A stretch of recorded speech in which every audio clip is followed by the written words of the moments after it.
Assembly ఎన్నికల ఫలితాలపై కోట్లలో పందాలు జరుగుతున్నాయి. రాష్ట్రంలో ఏ పార్టీ అధికారంలోకి వస్తుంది, ఉమ్మడి జిల్లాలో ఏ పార్టీ ఎక్కువ సీట్లు సాధిస్తుంది, నియోజకవర్గంలో పోలింగ్ కేంద్రాల వారీగా ఏ పార్టీకి ఎంత లీడ్ వస్తుంది అన్న అంశాలపై జోరుగా బెట్టింగ్లు సాగుతున్నాయి. కొంతమంది సర్వే నివేదికలను రివ్యూ చేసుకుని పందాల్లో పాల్గొంటున్నారు. ఏపీలో ఏ ప్రభుత్వం వస్తుంది, ఏ పార్టీ ఎన్ని సీట్లు గెలుస్తుంది అన్న అంశాలపై ప్రధానంగా బెట్టింగ్ జరుగుతోంది. అలాగే కీలక నియోజకవర్గాలలో ఎవరు గెలుస్తారు, గెలిస్తే ఎంత మెజారిటీ వస్తుంది అన్న అంశంపై కూడా ఎక్కువ బెట్టింగ్ కొనసాగుతోంది. పిఠాపురంలో పవన్ మెజారిటీపై ఎక్కువగా పందాలు కాస్తున్నారు. అలాగే సీఎం జగన్, టీడీపీ జాతీయ ప్రధాన కార్యదర్శి నారా లోకేష్ మెజారిటీ, కడప ఎంపీ అభ్యర్థులపై ఎక్కువగా బెట్టింగ్లు చేస్తున్నారు.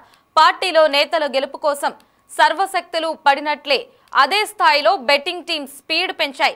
ఇటీవల వచ్చిన జాతీయ, ప్రాంతీయ మీడియా సంస్థల సర్వేల ఆధారంగా పందాలు వేస్తున్నారు. ఇక ఇదే బెట్టింగ్ అంశానికి సంబంధించి మరింత సమాచారాన్ని రామకృష్ణ ఫోన్ ఇన్ లో అందిస్తారు. రామకృష్ణ, చెప్పండి. లహరి, జూన్ 4వ తారీఖున కౌంటింగ్ జరగనున్నటువంటి నేపథ్యంలో ఈలోపు రాష్ట్ర వ్యాప్తంగా కూడా పెద్ద ఎత్తున పందాలు జరుగుతూ ఉన్నాయి. గెలుపోవటంల మీద ఈ పందాలు అయితే జరుగుతూ ఉన్నటువంటి పరిస్థితి అవుతుంది. మరోవైపు మెజారిటీ కొంతమంది కీలకమైనటువంటి అభ్యర్థులకు సంబంధించి అక్కడ ఎంత మెజారిటీ వస్తుందని దాని మీద కూడా కోట్లాది రూపాయల పందాలు అయితే కాస్తున్నటువంటి పరిస్థితి అయితే ఉంది. ఉమ్మడి జిల్లాలకు సంబంధించి కొన్ని చోట్ల అక్కడ ఉన్నటువంటి అసెంబ్లీ నియోజకవర్గాల్లో ఏ పార్టీ ఎన్ని అసెంబ్లీ స్థానాలను కైవసం చేసుకుంటుందన్న ప్రధాన అంశంగా కూడా ఇప్పుడు పందాలు అయితే జోరుగా సాగుతూ ఉన్నాయి. ప్రతిరోజు కూడా ఎక్కడ ఏ అసెంబ్లీ నియోజకవర్గంలో చూసుకున్నా అక్కడ ఉన్నటువంటి అటు ప్రధాన అధికార వైఎస్ఆర్ కాంగ్రెస్ పార్టీ, ఇటు ప్రతిపక్ష జనసేన, భారతీయ జనతా పార్టీ, టీడీపీకి సంబంధించినటువంటి స్థానికంగా ఉన్నటువంటి ద్వితీయ స్థాయి నేతలు కావచ్చు, ఇతరత్ర కార్యకర్తలు కావచ్చు, వాళ్ళ స్థాయిలో 1,00,000 రూపాయల నుంచి 50,000 నుంచి ₹1,00,00,000, 1,50,00,000 వరకు, 2 కోట్ల వరకు అలా పందాలు అయితే పెద్ద ఎత్తున సాగుతున్నటువంటి పరిస్థితి అయితే ఉంది.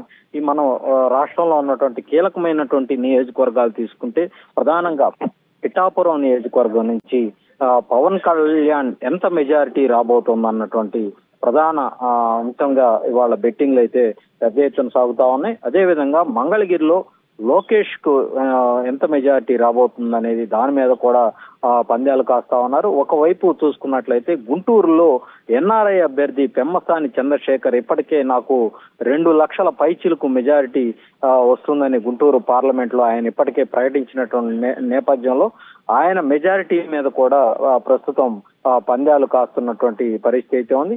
అదేవిధంగా కుప్పంలో చంద్రబాబు మెజారిటీకి సంబంధించి, అటు పులివెందులకు సంబంధించి అధికార వైఎస్ఆర్ కాంగ్రెస్ పార్టీ ముఖ్య నేత ముఖ్యమంత్రి జగన్మోహన్ రెడ్డికి వచ్చే మెజారిటీ గతంలో వచ్చిన మెజారిటీ కంటే ఈసారి ఎక్కువ మెజారిటీ వస్తుందా, మెజారిటీ తగ్గుతుందా, మంగళగిరిలో తెలుగుదేశం పార్టీకి సంబంధించినటువంటి నాయకుడు లోకేష్ కంటే జగన్మోహన్ రెడ్డికి ఎక్కువ మెజారిటీ వస్తుందా, లేదంటే లోకేష్ కే ఎక్కువ మెజారిటీ వస్తుందా, ఇట్లా పలు అంశాల మీద పందాలు అయితే పెద్ద ఎత్తున కాస్తున్నటువంటి పరిస్థితి అయితే ఉంది.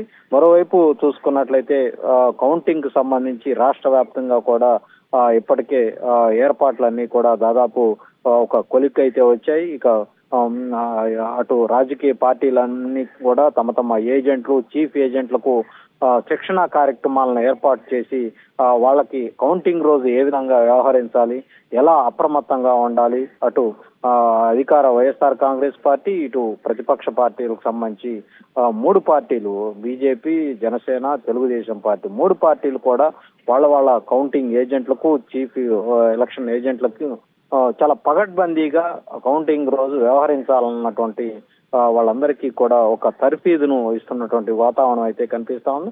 ఏదేమైనప్పటికీ కూడా రాష్ట్ర వ్యాప్తంగా పెద్ద ఎత్తున కోట్లాది రూపాయలు పందాలు కాస్తూ ఉన్నారు. గెలుపు ఓటములు ప్రధాన అంశంగా ఈ పందాలు అయితే కాస్తా ఉన్నారు. ఏ పార్టీ అధికారంలోకి రాబోతా ఉంది ఆంధ్రప్రదేశ్ లో, ఒకవైపు 2 పార్టీలు కూడా ఎవరికి వారు ధీమా వ్యక్తం చేస్తున్నటువంటి పరిస్థితి అయితే ఉంది. వైఎస్ఆర్ కాంగ్రెస్ పార్టీ అధినేతగా ముఖ్యమంత్రిగా ఉన్నటువంటి జగన్మోహన్ రెడ్డి ఇప్పటికే తిరిగి మేము అధికారంలోకి రాబోతా ఉన్నామని కార్యకర్తలో ఒక బలమైనటువంటి విశ్వాసాన్ని నెలకొల్పే ప్రయత్నం అయితే ఆయన వ్యాఖ్యల ద్వారా చేయటం జరిగింది. అదే క్రమంలో కూటమికి సంబంధించి భారతీయ జనతా పార్టీకి సంబంధించినటువంటి ఏకంగా రెండో స్థాయి నాయకులుగా ఉన్నటువంటి బీజేపీలో అమిత్ షా ఇప్పటికే ఆంధ్రప్రదేశ్ లో కూటమి ప్రభుత్వం ఏర్పాటు కాబోతుందని చాలా స్పష్టంగా ప్రకటించడం, మరోవైపు చంద్రబాబు జనసేనకు సంబంధించిన పవన్ కళ్యాణ్ వీళ్ళంతా కూడా కూటమి ప్రభుత్వం ఆంధ్రప్రదేశ్ లో ఏర్పడబోతా ఉందని ఒకవైపు వాళ్ళు చెప్తా ఉన్నారు.